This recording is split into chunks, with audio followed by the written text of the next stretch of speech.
Hello, this is your Congressman Michael Burgess. This week, our Texas community was shocked by the devastation that occurred in the wake of Hurricane Harvey. Our hearts are heavy as we mourn the lives that have been lost and consider the damage our neighbors in southeast Texas have sustained. Unfortunately, the effects of the hurricane are wide-reaching and extend even further than the floodwaters. Here in the 26th District, I'm aware that a number of North Texans are having problems finding gasoline. I wanted to give you a brief update on the steps that the federal government is taking to ease this problem. Secretary Perry, the Department of Energy, are making it easier for fuel to reach the affected areas. All environmental and transportation waivers requested have been granted, easing restrictions that delay the availability of fuel for our area and all of Texas. For example, despite the typical seasonal limitations, all types of gasoline will be made available. Furthermore, hours of service restrictions for truck drivers contributing to the recovery effort have been lifted with the intention of helping fuel reach areas with shortages much faster.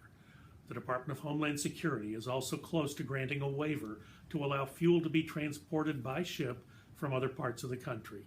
Now here's the good news. There is fuel headed to Texas from all over the United States, and measures are possible being taken to ensure that Texans have access to fuel soon. I do expect any shortages to be short-lived as the federal government takes steps to clear hurdles and ultimately get the refineries back up and running. This week in Texas, in the midst of disaster, we've witnessed the best of the American spirit, neighbor helping neighbor, citizen helping citizen. Many of us have been struck by the heroism displayed throughout our state on the course of the hurricane and the subsequent flooding. Here in North Texas, I was able to visit both FEMA Region 6 headquarters in Denton and the mega shelter set up down at the Dallas Convention Center to receive briefings on the efforts to help those impacted by Hurricane Harvey. From deploying volunteers and equipment to collecting donated items, many from our area have contributed to this cause. Texans are strong and resilient. We will stick together. We will get this job done. No storm could ever compromise the spirit of our neighbors in southeast Texas, and I know that they will recover from this disaster. I'm also thankful to all of those who chipped in to help those affected by the storm. A disaster of this magnitude requires a team effort, and each and every Texan plays a part.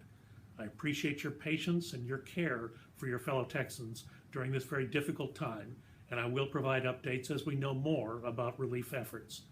As always, I appreciate your comments and your concern on this issue or any issue. May God bless you and your family. Have a safe Labor Day.